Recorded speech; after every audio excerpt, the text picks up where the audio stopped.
Patrocínio Bad for Student e eVisa Immigration. Olá, meus queridos! Oi, pessoal! Estamos de volta aqui com o Thiago, da Bad for Student. Hoje ele veio falar sobre um outro assunto, né, Thiago? Vai falar sobre a diferença entre locação de imóvel no Brasil e locação de imóvel no Canadá. E é bem diferente. Pois é, roda a vinheta. Thiago, eu tô sabendo que alugar casa no Brasil e no Canadá, uma coisa não tem nada a ver com a outra. O pessoal que mora no Brasil tá acostumado a fazer a coisa de um jeito, né? E chega aqui e o processo é totalmente diferente. Totalmente diferente. Bom, começando com a visita, que é o famoso open house daqui do Canadá, que é o dia que você vai lá procurar o corretor no Brasil para olhar o imóvel, né? Aqui você chega, tem uma fila de pessoas do lado de fora entrando em grupos para olhar o imóvel. Já cheguei a pegar situações de grupos de 5 em 5 subindo no prédio para olhar um apartamento que não tinha um quarto, era um estúdio. Nossa. Na fila, assim? Na fila, o pessoal organizado, um atrás do outro, por conta do horário de chegada, para não ter problema, né? A fila é organizada aqui. Pelo menos, né? O pessoal espera. E aí você chega lá no imóvel, tem outras 20 pessoas para olhar o imóvel. No Brasil, você chega para olhar o imóvel tá vazio, não tem ninguém morando nele, e o corretor tá lá pedindo, por favor, com o proprietário para você alugar o imóvel dele, né? Com todas as facilidades, agilizando tudo o mais rápido possível. Aqui é o contrário, né? O desesperado é o inquilino, né? Ele que tem que implorar para alugar para ele. Aqui o mercado é muito diferente, né? Porque a gente era de São Paulo, né? Lá a gente sabe que existem muitos apartamentos desocupados. E aqui em Vancouver, o Thiago já falou isso no outro vídeo, a taxa de imóveis desocupados aqui na cidade de Vancouver é de 0,6% apenas. Assista esse outro vídeo também, que é muito importante, o link tá aí. Tá, então você foi lá, visitou, entrou na fila. Quais são as suas chances reais de conseguir alugar? Bom, se você gostar, né? Depois desse momento da fila que você enfrentou para olhar o imóvel, você vai enfrentar a fila de aplicação, né? Que você vai preencher um questionário com algumas informações pessoais, profissionais, financeiras. E aí o proprietário vai poder analisar a sua provinha que você fez, se você vai vestibular, né? Vestibular para alugar o imóvel, o Enem para alugar o imóvel aqui. Já tá assim mesmo, Thiago? Tá desse jeito. Eu já visitei alguns imóveis que facilmente tinham 15 pessoas olhando esse imóvel ao mesmo tempo. E não é só você olhar, porque não adianta nada você olhar e não aplicar. Só que às vezes o proprietário tem um número limitado de aplicações. Às vezes ele marcou com 15 pessoas, mas os 10 primeiros que pegaram a ficha de aplicação são as únicas que ele vai analisar. E se aqueles 10 não forem aprovados, aí é que ele vai analisar o restante. Mas imagine, 10 pessoas serem negadas para você ter a chance de alugar. Nossa, é um vestibular mesmo, assim, né? Concorrência muito grande. E que tipo de informação você tem que colocar nessa aplicação? Assim? Bom, as informações, eles querem saber o teu histórico. Histórico escolar, suas notas, né? O que é que você fez quando criança? Não. Normalmente é questão de trabalho, onde você trabalha, quanto tempo, média de salário, as referências que você tem das locações anteriores aqui no Canadá. E no Brasil, a gente não tem nada disso. Você vai no Brasil preencher um formulário de proposta de locação para você já alugar aquele imóvel. Você sai da imobiliária com esse imóvel alugado, né? E aqui você sai só com a esperança de conseguir ter a tua aplicação analisada e de você ter sido o primeiro a ver aquele imóvel. Nossa, que dificuldade, né? Mas tá falando de trabalho, né? O pessoal que tá chegando agora no Canadá não tem trabalho, né? Não tem histórico, Esse é um problema. Porque quem tá chegando agora e não tem ainda um trabalho, que é a grande maioria das pessoas, você então precisa de uma comprovação financeira um pouco diferenciada. E normalmente nós pedimos como ideal que você comprove pelo menos 12 vezes o valor em conta daquele valor de aluguel que você vai estar pagando mensalmente. Lógico que fazendo a correção e a conversão dos valores para o dólar, né? Não é você multiplicar aquele valor por 12 e dar o resultado em real e achar que o proprietário vai ficar satisfeito com isso. Não é. Então esses são os valores ideais para que o proprietário te veja com bons olhos e achar que você pode pagar então aquele aluguel mesmo sem um trabalho aqui. Mas você tem que mandar alguma documentação comprovando? Sim, existe bancário, uma série de documentos que, se você não mandar, não enviar essa documentação, o proprietário simplesmente não vai perder tempo analisando a informação, porque ele não vai ter para quem ligar. Ele não vai ter um trabalho aqui, não vai ter ninguém para confirmar suas informações. Não tem, não existe. Um brasileiro, uma família brasileira que acabou de chegar, não tem emprego ainda, não tem referência. Como é que a Bad for Student pode ajudar nesse caso? Bom, a partir do momento que fazemos o contrato de prestação de serviço com os nossos clientes, nós assumimos esse passo tão importante que é das referências e passamos a ser sua referência principal de negócio aqui no país, te passando inclusive uma boa indicação para o proprietário, que você é uma pessoa que nós verificamos toda a documentação, que você é um cliente qualificado. Então, com isso a gente consegue passar esse problema da falta de referências e o proprietário se satisfaz com a nossa referência. Então, o que eu entendo é que a Bad for Student vira a referência do brasileiro, então, aqui no Canadá. É isso mesmo, e sim, não só a referência do brasileiro, porque algumas empresas e parceiros que nós já trabalhamos, eles já conhecem a nossa reputação. Eles sabem que nós passamos e recomendamos apenas clientes qualificados, com isso a gente consegue suprir esse quesito falta de referência, né? Gente, no Brasil a gente conhece a tão famosa figura do fiador, né? Fiador, né? Nossa, meu pai, coitado, todo mundo queria que ele fosse fiador. Nossa, meu pai também, meu pai se ferrou algumas vezes na vida, né? Mas... E o meu pai sempre dizia que é uma coisa da vida que você não ganha nada fazendo, que se der tudo certo é ser fiador. Mesmo que der tudo certo, você não ganha nada. Excelente. Mas aqui no Canadá não tem fiador, né? Não existe nessa figura do fiador não existe. A garantia que o proprietário aqui pede é o pagamento do depósito de segurança, que na grande maioria das vezes é metade do aluguel, o valor que você pagaria por mês. A metade do aluguel? Metade do aluguel apenas. Eu acho até que é um valor que poderia ser um pouco mais. Porque se o proprietário, você fica 15 dias ou tem algum problema no imóvel, ele com aquela metade do aluguel ali, ele não vai fazer muita coisa. Não. Se você não pagou os 15 dias e de repente deixou algum dano no imóvel, o que é que ele vai se ressarcir? Ele não vai ter como. Então, o proprietário ele pede esse depósito de segurança, que é o famoso calção do Brasil. Tem uma coisa que eu sei que aqui é diferente, que eu nunca vi no Brasil. Muitos apartamentos, eles pertencem a uma única empresa, né? Um prédio inteiro que pertence a uma empresa e essa empresa aluga os apartamentos. Isso é bem engraçado. E, inclusive, cada prédio normalmente tem o seu escritório de administração embaixo, e é algo realmente muito comum aqui.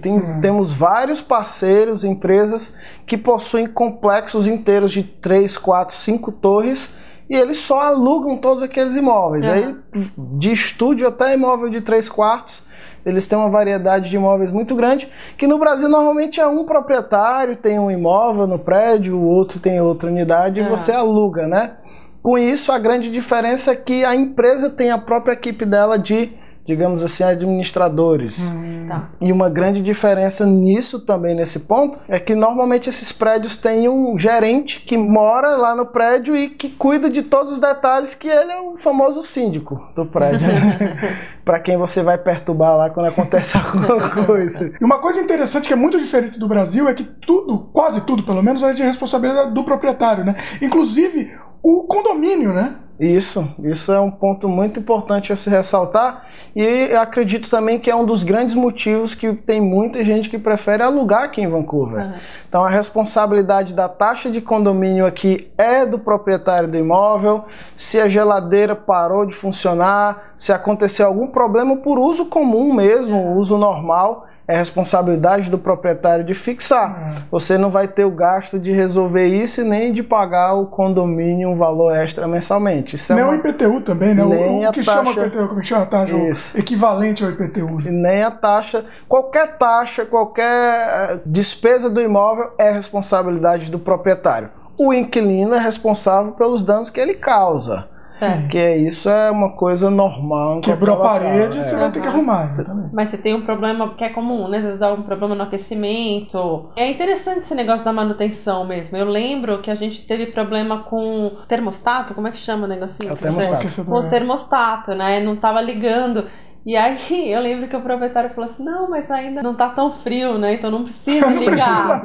Ele quis decidir, ele falou assim, não, mas eu já tô com frio à noite, eu sou do Brasil, né? E aí ele foi lá e arrumou, né? Porque na cabeça dele, mas por que essa louca quer ligar já o aquecimento com esse calor, né? Tipo de 16 graus. É porque imagino que vocês nesse imóvel talvez moravam no basement, não? E aí o basement, normalmente quem controla essa questão da temperatura, a boa parte das vezes é o proprietário, a pessoa que mora na parte de cima do imóvel. E aí ele não quer deixar o aquecimento ligado sempre porque vai sair mais caro para ele. Que é uma diferença também, que normalmente esses imóveis compartilhados como basement são unidades multifamiliares que uma família mora em cima e outra embaixo. Essas despesas de energia, de internet, aquecimento são compartilhadas também. E aí normalmente o proprietário não quer que você também extrapole o uso daquelas coisas para que também não pese no valor dele, né? É, como o Dimitri usando a internet alheia lá, né? Um pouquinho acima. Estourei a internet acima, né? Do que o proprietário estava acostumado, né? Agora, tem uma outra coisa interessante também. Quando você aluga, sempre os imóveis vêm com geladeira, fogão, né? Os appliances chama, né? Essa é uma boa diferença também para o Brasil.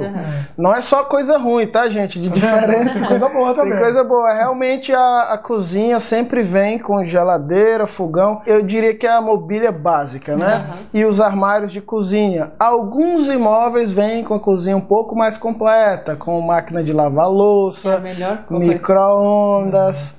E ainda alguns vêm com máquina de lavar e secar roupa também dentro da unidade. Então, você chega já com isso tudinho dentro do apartamento, você vai comprar mobília, que agora eu tô chamando de mobília supérflua, que é cama, televisão, esse tipo de coisa. O Thiago né? chama de cama de supérfluo.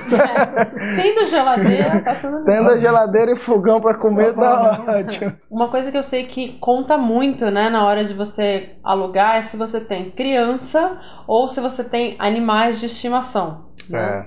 Realmente, qual que é o peso aí? Eu diria que as crianças estão quase o mesmo peso, talvez mais pesadas do que o pet. Que um elefante, né? É muito proprietário, às vezes prefere alugar imóvel para quem tem pet do que quem tem criança. Isso é uma triste realidade, isso é uma coisa realmente muito ruim daqui, porque a estrutura dos prédios mais baixos, normalmente ele é todo de madeira. E aí imagina uma criança correndo no piso de madeira, como é que ia ser o vizinho embaixo?